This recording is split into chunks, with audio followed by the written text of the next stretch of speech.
ഈ ലോകത്തെമ്പാടുമുള്ള മുസ്ലിം സഹോദരങ്ങൾ ഇന്ന് ചെറിയ പെരുന്നാൾ ആഘോഷിക്കുകയാണ്. അപ്പോൾ ഇതിൻ്റെ ഭാഗമായി പള്ളികളിൽ, കേരളത്തിൽ നടക്കുന്ന പള്ളികളിലെ പ്രസംഗങ്ങളിലൊരു പൊതു സ്വഭാവം കണ്ടത് ഇസ്രയേലിനെതിരെ പ്രസംഗത്തിൽ വല്ലാതെ സംസാരിക്കുന്നുണ്ട്. ഇസ്രയേൽ പിശാചുക്കളുടെ നാടാണ്, ഇസ്രയേലിൻ്റെ ഉൽപ്പന്നങ്ങൾ ബഹിഷ്കരിക്കണം. അപ്പോൾ ഇസ്രയേലിൻ്റെ ഏതെല്ലാം ഉൽപ്പന്നങ്ങളാണ് ബഹിഷ്കരിക്കേണ്ടി വരിക? ഇതൊക്കെ ഭ്രാന്ത് പറയുകയാണ്. ഈ സ്നേഹത്തിൻ്റെ കട തുറക്കുകയാണ് അവർ. അതെ അതെ. ഈ കേരള സ്റ്റോറി ചില രൂപതകൾ കാണിക്കാൻ തുടങ്ങിയപ്പോൾ മുസ്ലിങ്ങൾക്ക് വിരളി പിടിച്ചു. മുസ്ലിങ്ങൾക്കെന്ന് പറയാൻ പാടില്ല, ഇതിനകത്തൊക്കെ ചില പ്രത്യേക താല്പര്യമുള്ള ഗ്രൂപ്പുകളുണ്ട്. അവരാണ് ഈ പ്രശ്നം ഉണ്ടാക്കുന്നത്. പ്രധാനമായിട്ട് ഇതുണ്ടാക്കിക്കുന്നത് CPM ഉം കോൺഗ്രസുമാണ്. വാസ്തവത്തിൽ മുസ്ലിങ്ങൾക്ക് ഈ കേരള സ്റ്റോറിയോട് വലിയ വിരോധമൊന്നുമില്ല. മനസ്സിലായി? ഇങ്ങനൊരു സാധനം ഉണ്ട് എന്നുള്ളത് മുസ്ലിം സമുദായത്തിന് തന്നെ അറിയാം. ഇവർ ഈ ലവ് ജിഹാദ് ഇല്ല എന്ന് പറയുന്നത്, ലവ് ജിഹാദ് എന്ന് പറഞ്ഞ് ബോർഡ് വെച്ച് ആരും കച്ചവടം നടത്തുന്നില്ല എന്നുള്ള അർത്ഥത്തിലാണ്. സാങ്കേതികമായൊരു പറച്ചിലാണത്. ഈ പ്രോസസ്സുണ്ട്, ഈ ഏർപ്പാടുണ്ട്. ഇത് പോലീസ് റിപ്പോർട്ട് ഹൈക്കോടതിയിൽ കിട്ടിയതുമാണ്. പോലീസും പറഞ്ഞു ലവ് ജിഹാദ്, റോമിയോ ജിഹാദ് എന്ന് പറഞ്ഞ് ബോർഡ് വെച്ച് രജിസ്റ്റേർഡ് സംഘടനയൊന്നുമില്ല, പക്ഷേ ഈ കലാപരിപാടി നടക്കുന്നുണ്ട്. ഇത് പോലീസ് ഹൈക്കോടതിയിൽ പറഞ്ഞു, സുപ്രീം കോടതിയിലും പറഞ്ഞു. സുപ്രീം കോടതിയും ചോദിച്ചു ലവ് ജിഹാദ് ഉണ്ടോ? ഈ NIA പറഞ്ഞു ലവ് ജിഹാദ് എന്നുള്ള പേരൊന്നും ഞങ്ങൾ പറയുന്നില്ല. ഈ പരിപാടിയുണ്ട്, പെൺകുട്ടികളെ പ്രണയം നടിച്ച് മതം മാറ്റി അഫ്ഗാനിസ്ഥാനിലും സിറിയയിലേക്കും തീവ്രവാദത്തിനായിട്ട് കൊണ്ടുപോകുന്ന ഏർപ്പാടുണ്ട്. അങ്ങനത്തെ 3 കേസുകൾ ഞങ്ങൾ തന്നെ രജിസ്റ്റർ ചെയ്തിട്ടുണ്ട്, NIA. അതല്ലാതെയുള്ള കേസുകൾ വേറെ. PC ജോർജ് പറഞ്ഞു അദ്ദേഹത്തിൻ്റെ കയ്യിൽ 400 കേസുകളുണ്ട്, അതിൽ 14 കേസ് പോലീസിന് കൈമാറിയിട്ടുണ്ട്, ബാക്കിയുള്ളത് കൈമാറാം. അപ്പോൾ ഇവർ ചോദിച്ചു ആരാണത്, എന്താണത്? PC ജോർജ് പറഞ്ഞു ഇറ്റ്സ് എ സെൻസിറ്റീവ് ഇഷ്യൂ, കുടുംബങ്ങൾ ഇൻവോൾവാണ് ഇതിൻ്റെ പേര് പുറത്തു വിടുന്നത് എങ്ങനെയാണ്? ഇത് ഹിന്ദുക്കൾ ചെയ്യുന്നുണ്ടായിരുന്നു സോഷ്യൽ മീഡിയയിൽ. ഞാനതിനെ എതിർത്ത ഒരു മനുഷ്യനാണ്. ഈ ഹിന്ദു ഹെൽപ്പ് ലൈൻ എന്നൊക്കെ പറഞ്ഞ് ഞാൻ അവരുടെ ആഫീസിൽ പോയിട്ട് ഞാൻ പറഞ്ഞു ആടിച്ച് കരണം പൊട്ടിക്കും ഞാൻ, പെൺപിള്ളേരുടെയൊക്കെ പേര് പുറത്ത് വിട്ട് കഴിഞ്ഞാൽ. ഇങ്ങനൊരു അഫയർ ഉണ്ടെങ്കിൽ തന്നെ പേര് പുറത്ത് വിട്ട് ആ കുടുംബത്തെ നാറ്റിക്കാമോ? ചെയ്യാൻ പറ്റുന്നില്ല. ഇത് ഒരു ദൗർബല്യമായിട്ട് എടുത്തുകൊണ്ട്, അത് ദൗർബല്യമാണ് താനും. ഒരച്ഛനും ഒരു കുടുംബത്തിനും ഒരു ഉത്തരവാദിത്തപ്പെട്ട രാഷ്ട്രീയ പ്രവർത്തകനും ഇങ്ങനൊരു കുഴപ്പത്തിൽപ്പെട്ട പെൺകുട്ടിയുടെ പേരോ അവരുടെ അച്ഛനമ്മമാരുടെ പേരോ വീട്ടുപേരോ പുറത്തുവിടാൻ പറ്റില്ല. അല്ല, ഈ നമ്മുടെ സംസ്ഥാനത്ത് റിപ്പോർട്ട് ചെയ്യപ്പെട്ട ഏറ്റവും പ്രമാദമായ ഒരു കേസുണ്ടല്ലോ, അതുതന്നെ സംസ്ഥാനത്തെ ഉന്നത പോലീസ് മേധാവിയുടെ പദവിക്ക് തുല്യമായ പദവിയിലിരുന്ന ഒരാളുടെ അടുത്ത ബന്ധുവായിരുന്നു. ഈ വലിയ പ്രയാസമാണെന്ന് ഇതിൻ്റെ ഇത് പബ്ലിക് ആക്കാനായിട്ട്. പക്ഷേ ഇത് നടക്കുന്നുണ്ട് എന്ന് ക്രിസ്ത്യാനികൾക്കറിയാം, മുസ്ലിങ്ങൾക്കറിയാം, ഹിന്ദുക്കൾക്കറിയാം. പക്ഷേ ഇതിൽ തൽപരകക്ഷികൾ ഇതെന്തോ വലിയ ഇതെങ്ങനെയെങ്കിലും മൂടിവെക്കുക. അതിനായിട്ട് അവർ മണിപ്പൂർ എടുത്തിട്ട് ഒരു പള്ളിയിൽ ഒരു പള്ളി വികാരിയെ കൊണ്ടുവന്ന് അയാൾ സത്യം പറയാൻ, എന്നാൽ പിന്നെ മുഴുവൻ സത്യം പറയട്ടെ അയാൾ. മണിപ്പൂരിൽ എന്ത് നടന്നു എന്ന് ഇന്ന് വരെ ഞാൻ പറയട്ടെ, ക്രൈസ്തവ സഭ ഇന്ന് വരെ പറഞ്ഞിട്ടുണ്ട്. ഈ ആകാശത്ത് പ്രസ്താവന ഇറക്കാൻ എളുപ്പമാണ്. ന്യൂനപക്ഷങ്ങൾ പീഡിപ്പിക്കുന്നു. ശരി, ആരെ ഈ ന്യൂനപക്ഷം? പേര് പറ. എത്ര ന്യൂനമാണ് ന്യൂനപക്ഷം? അതൊന്നും അറിയണമല്ലോ. ഇപ്പോൾ കേരളത്തിൽ ആക്ഷേപമില്ലാതെ ഒരു 30-35% ഉണ്ട് മുസ്ലിങ്ങൾ. എങ്ങനെയാണ് അവർ ന്യൂനപക്ഷമാകുന്നത്? അവർ ന്യൂനപക്ഷം അല്ലാതാകുന്ന ശതമാനം എത്രയാണ്? 100% ആയിക്കഴിഞ്ഞാലും പിന്നെ അവർ ന്യൂനപക്ഷമായിട്ട് തുടരുക? ഈ ചോദ്യത്തിനൊന്നും ഇവർക്ക് ഉത്തരമില്ല. They will not go to specific. എന്ത് സംഭവിച്ചു എന്നുള്ളത് അവർ പറയില്ല. ഇനി ഇസ്രായേൽ ചെകുത്താനാണ്, ഏത് വകയിലാണ്? ഒരു വിദേശ രാജ്യത്തെപ്പറ്റി ഈ തെമ്മാടിത്തരം പറയുന്നത് ഏത് വകുപ്പിലാണ്? എങ്ങനെയാണ് ഇവർ ചെകുത്താനാകുന്നത്? നിങ്ങൾ പൊക്കിക്കൊണ്ട് നടക്കുന്ന ഹമാസാണ് ചെകുത്താൻ. പിശാചുക്കൾ. ഹമാസാണ് പിശാച്.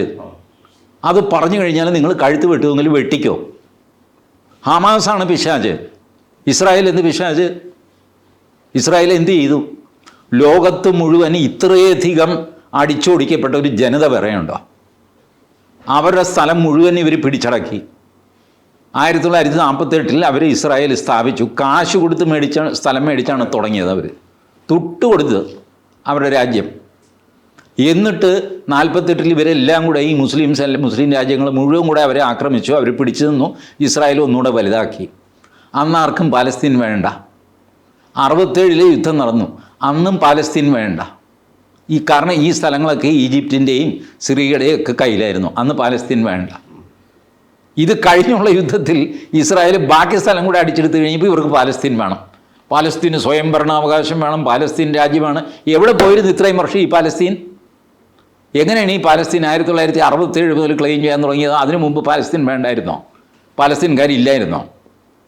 അതിനുശേഷം ജനിച്ചവരാണോ പാലസ്തീൻകാർ? ഈ ഭോഷ്കും കൊണ്ട് നടക്കുക, എന്നിട്ട് ഇസ്രായേൽ പിശാചാണെന്ന് പറയുക. എന്തൊരു കഷ്ടമാണ്. ഇസ്രായേലി ഉൽപ്പന്നങ്ങൾ ബഹിഷ്കരിക്കുക. ഉൽപ്പന്നം ബഹിഷ്കരിക്കുക. ഇസ്രായേൽ ഉൽപ്പന്നം ഏതാണെന്ന് പഴപ്പന്മാർക്ക് പറയാമോ? ഇവർ ആദ്യം അത് പറയട്ടെ. ഇസ്രായേലി ഉൽപ്പന്നങ്ങൾ ബഹിഷ്കരിക്കുക. ഫോർ എക്സാമ്പിൾ, ഈ ഒരു പ്രോഡക്റ്റ് ഇസ്രായേലിൻ്റെതാണ്. മെയ്ഡ് ഇൻ ഇസ്രായേൽ എന്ന് പറഞ്ഞൊരു പ്രോഡക്റ്റ് കണ്ടിട്ടുണ്ടോ ഇവിടെ എവിടെയെങ്കിലും? ഇല്ല. ഇസ്രായേൽ കളിപ്പാട്ടം ഉണ്ടാക്കുന്നില്ല, ഇസ്രായേൽ തുണി ഉണ്ടാക്കുന്നില്ല. മെയ്ഡ് ഇൻ ഇസ്രായേൽ എന്ന് പറഞ്ഞ സാധനം മാർക്കറ്റിൽ നിങ്ങൾ കാണില്ല. ഇസ്രായേലിൻ്റെ റേഞ്ച് വേറെയാണ്. ഡിഫൻസ് എക്യുപ്മെൻറ്റ്സ് ആണ്, കമ്മ്യൂണിക്കേഷൻ എക്യുപ്മെൻറ്റ്സ് ആണ്. മനസ്സിലായി? ഇന്ന് ഫേസ്ബുക്ക് ഉപേക്ഷിക്കണമെന്നായിരിക്കും. അപ്പോൾ സുക്കർബർഗ് ജൂതനാണോ? ആയിരിക്കും. അതൊക്കെയാണ്. അങ്ങനെയാണെങ്കിൽ അത് തുറന്ന് പറയണം, അത് തുറന്നു പറയണം. ഇന്നു മുതൽ കേരളത്തിലെ മുസ്ലിങ്ങളെല്ലാം ഫേസ്ബുക്കിൽ നിന്ന് പുറത്തിറങ്ങണം. ഇത് പറയുമോ ഹുസൈൻ മടവൂർ? വാട്സപ്പും പാടില്ല. ശരി, അത് പറയട്ടെ എന്ന്. ദിസ് ഈസ് ദ പ്രോഡക്റ്റ്, ഇത് ബോയ്ക്കോട്ട് ചെയ്യുക. അത് പറയുന്നില്ലല്ലോ അങ്ങേര്. ഈ വെറുതെ ആകാശത്തിൽ വാചകം അടിച്ചിട്ട് കാര്യമുണ്ടോ? ഇത് അറിയാവുന്ന ഈ ഇടുക്കി രൂപതയും താമരശ്ശേരി രൂപതയൊക്കെ അവർക്ക് തലയ്ക്ക് വെളിവുണ്ട്. അവർ കേരള സ്റ്റോറി കാണിച്ചു, മക്കളെ ഇത് ഇങ്ങനെയാണ് ഈ ഓപ്പറേഷൻ നടക്കുന്നത്, അതുകൊണ്ട് സൂക്ഷിക്കുക. അതിന് കൗണ്ടറായിട്ട് മണിപ്പൂർ കാണിച്ചിട്ട് കാര്യമില്ലല്ലോ.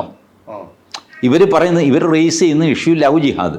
ലവ് ജിഹാദിന് മണിപ്പൂർ ഉത്തരമാകുന്നത് എങ്ങനെയാണ്? എനിക്കത് മനസ്സിലാവുന്നില്ല. അല്ല, കൂറിലോസ് എന്ന് പറഞ്ഞൊരു മെത്രാപ്പോലിത്ത, ആ കൂറിലോസ് ആയിക്കോട്ടെ, കോന്താലിയോസ് ആയിക്കോട്ടെ, കാര്യം പറയുന്നത്. നിങ്ങൾ ലവ് ജിഹാദിൻ്റെ കാര്യം ഒരു സെക്ഷൻ, സഭയിലെ ഒരു സെക്ഷൻ പറയുമ്പോൾ അതിന് മറുപടിയായിട്ട് മണിപ്പൂർ കൊണ്ടുവരുന്നത് എന്തുകൊണ്ടാണ്? എങ്ങനെയാണ് മണിപ്പൂർ ഇതിന് മറുപടിയാകുന്നത്?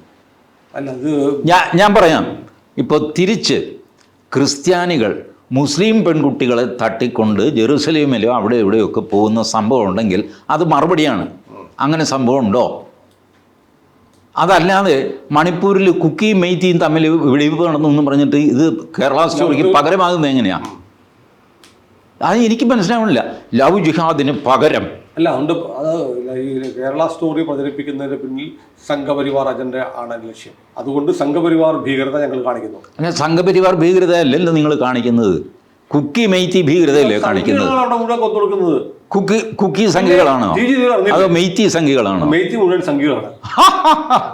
അത് മനസ്സിലാക്കിയില്ലേ? അല്ല, അങ്ങനെയാണ് സുനിൽ. അങ്ങനെ മനസ്സിലാക്കിയവരുടെ പ്രതിനിധിയാണെങ്കിൽ കഷ്ടമെന്നേ എനിക്ക് പറയാനുള്ളത്. മനസ്സിലായി?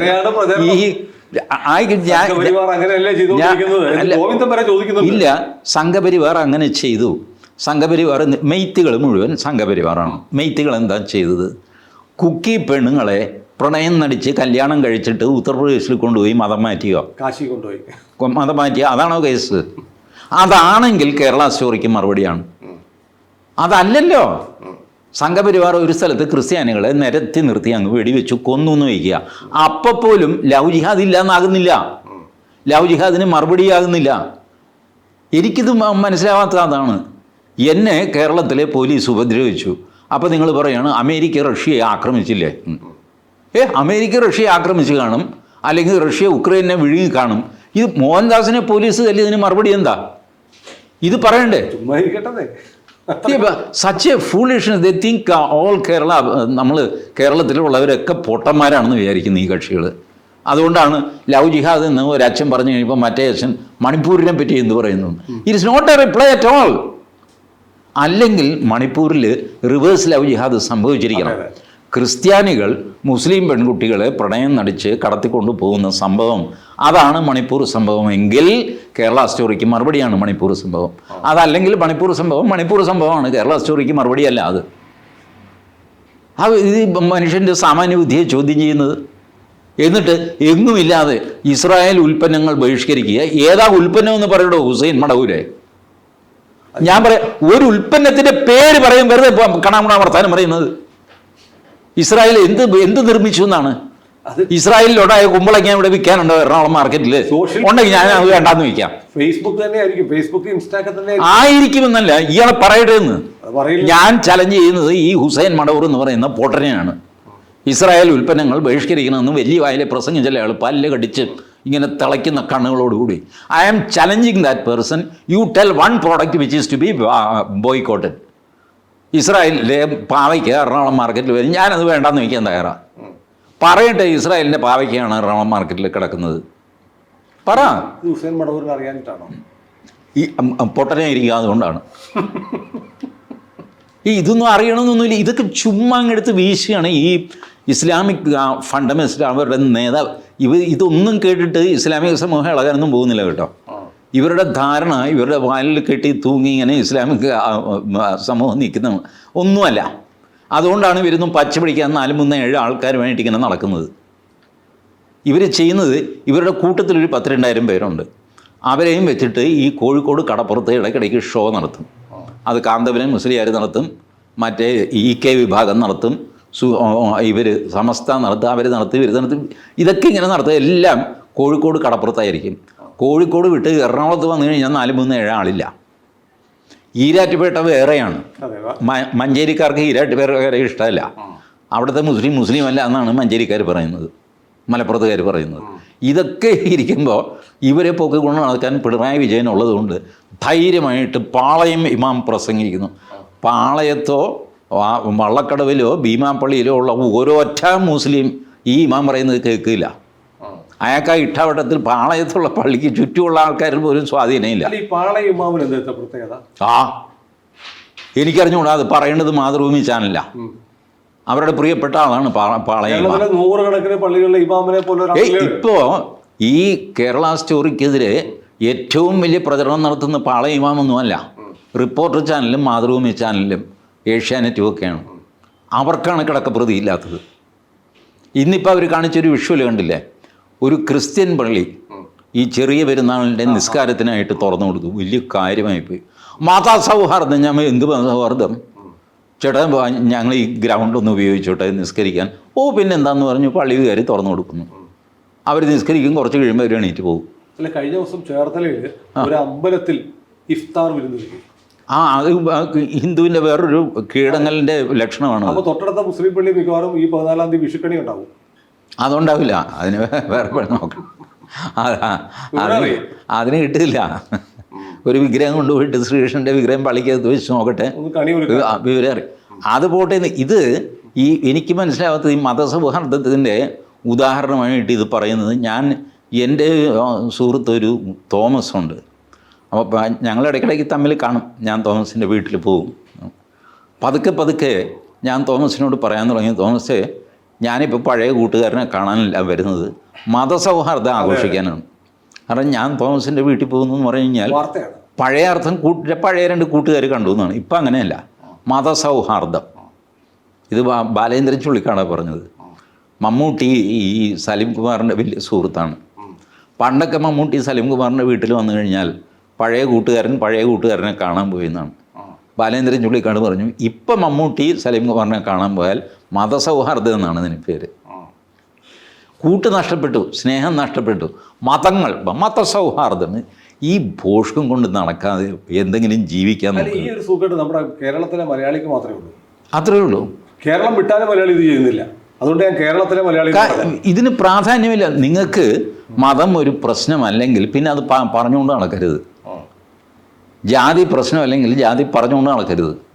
അതുകൊണ്ടാണ് ഗുരുദേവൻ പറഞ്ഞത്, ജാതി ചോദിക്കരുത്, ചിന്തിക്കരുത്, പറയരുത്. നിങ്ങൾക്ക് മതേതരത്വമാണ് വേണ്ടത്. അങ്ങനെയാണെങ്കിൽ മതം ചോദിക്കരുത്, ചിന്തിക്കരുത്, പറയരുത്. അങ്ങനെയല്ല, നിങ്ങളൊരു പ്രത്യേക മതത്തെ ഇങ്ങനെ പ്രീണിപ്പിച്ചുകൊണ്ടിരിക്കുക, എന്നിട്ട് മതസൗഹാർദ്ദം, മതേതരത്വം ഇതുപോലത്തെ വാക്കും പറയുന്നു. ഞാൻ സുനിലിനോട് പച്ചയ്ക്ക് തുറന്ന് പറയണം, ഞാൻ മതേതരവാദി അല്ല. ഞാൻ നല്ല 1-ാം തരം മതവാദിയാണ്. എനിക്ക് മതമുണ്ട്, വിശ്വാസമുണ്ട്. ഞാൻ അതും കൊണ്ട് ആരെയും ഉപദ്രവിക്കാൻ പോകാറുമില്ല. But I am not a secular man, I am absolutely sacred man. My civilisation is sacred, it is not secular. എൻ്റെ എല്ലാ കാര്യത്തിലും ജീവിതത്തിൽ ആധ്യാത്മികതയുണ്ട്. ഞാൻ ജനിച്ച ദിവസം അത് തീരുമാനിക്കുന്ന തിഥി നക്ഷത്രങ്ങളൊക്കെ അതിനകത്തൊരു ആധ്യാത്മികതയുണ്ട്. എന്നെ എഴുത്തിന് ഇരുത്തുമ്പോൾ അതിനകത്ത് ആധ്യാത്മികതയുണ്ട്. ഞാൻ കല്യാണം കഴിക്കുമ്പോൾ അതിൻ്റെ തീയതി മുഹൂർത്തം കുറിക്കുന്ന ഒരു ആധ്യാത്മികതയുണ്ട്. ഇതില്ലാതെ ഞാനില്ല. ഒരു ശരാശരി ഇന്ത്യൻ്റെ ജീവിതത്തിൽ നിറച്ച് ആധ്യാത്മികതയും മതവുമാണ്. അത് ഉപേക്ഷിച്ച് കഴിഞ്ഞാൽ പിന്നെ അവനില്ല. അതുകൊണ്ട് ഈ മതേതരത്വം, സെക്യുലറിസം എന്ന് പറയുന്ന ഫൂളിഷ്നെസ്, ഈ ബോഷ്ക്ക് ഏറ്റവും വേഗം അവസാനിപ്പിക്കുകയും ഭരണഘടനയിൽ നിന്ന് തന്നെ അത് രാത്രിക്ക് രാത്രി എഴുതി ചേർത്തതാണല്ല. അടിയന്തരാവസ്ഥ കാലത്ത് രാത്രിയുടെ മറവിൽ 42 അമെൻമെൻറ്റ് കുത്തിക്കയറ്റിയ, അതുമാത്രമല്ല സോഷ്യലിസവും കയറ്റിയിരുന്ന, അതാരും മിണ്ടുന്നില്ല. ഇപ്പോൾ ഈ രണ്ടും is under challenge in supreme court. മതേതരത്വം, സെക്യുലറിസം ആൻഡ് സോഷ്യലിസം ഇത് ഒളിച്ചു കിടത്തിയതാണ്, ഇത് എടുത്തു കളയണമെന്ന് പറഞ്ഞുകൊണ്ട് സുപ്രീം കോടതി ഒരു കമൻറ്റോട് കൂടി നോട്ടീസ് അയച്ചിട്ടുണ്ട്. സുപ്രീം കോടതി പറഞ്ഞു, ഈ ആമുഖത്തിൽ ബാക്ക് ഡേറ്റ് ഇട്ട് നിങ്ങൾക്ക് മോഡിഫിക്കേഷൻ വരുത്താൻ പറ്റുമോ?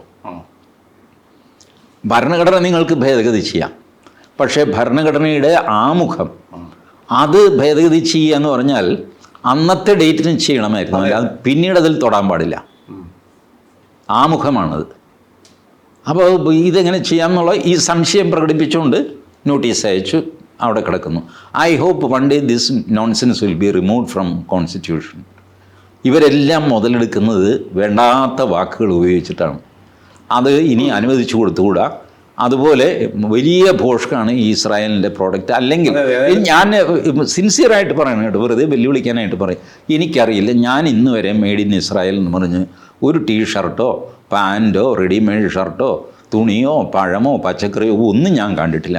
അതുണ്ടെങ്കിൽ ഹുസൈൻ മടവൂർ ഒന്ന് പറഞ്ഞു തരണം, ഏത് പ്രോഡക്റ്റാണ് ഇസ്രായേലിൻ്റെ ബഹിഷ്കരിക്കുന്നത്? നമ്മുടെ ഈ വർത്തമാനം കഴിഞ്ഞിട്ട് ഞാനൊന്ന് ബ്രോഡ്വേ വരെ പോകുന്നുണ്ട്. വല്ലതുണ്ടോ നോക്കട്ടെ. ഇസ്രായേലിലുണ്ടായ മത്തങ്ങ ഉണ്ടോ ചേട്ടാ? നാളെ മേശപ്പുറത്ത് വെക്കും. മേശപ്പുറത്ത് വെച്ചിട്ട് ഞാനത് ബഹിഷ്കരിക്കാം. അപ്പോഴാണല്ലോ അതിൻ്റെ ഒരു ഗുമ്മ് ബഹിഷ്കരിച്ചിരിക്കുന്നു. കൂടുതൽ വാർത്തകളും വിശേഷങ്ങളും നിങ്ങളിലേക്ക് എത്താൻ ABC മലയാളം സബ്സ്ക്രൈബ് ചെയ്യുക, ബെൽ ബട്ടണും അമർത്തുക.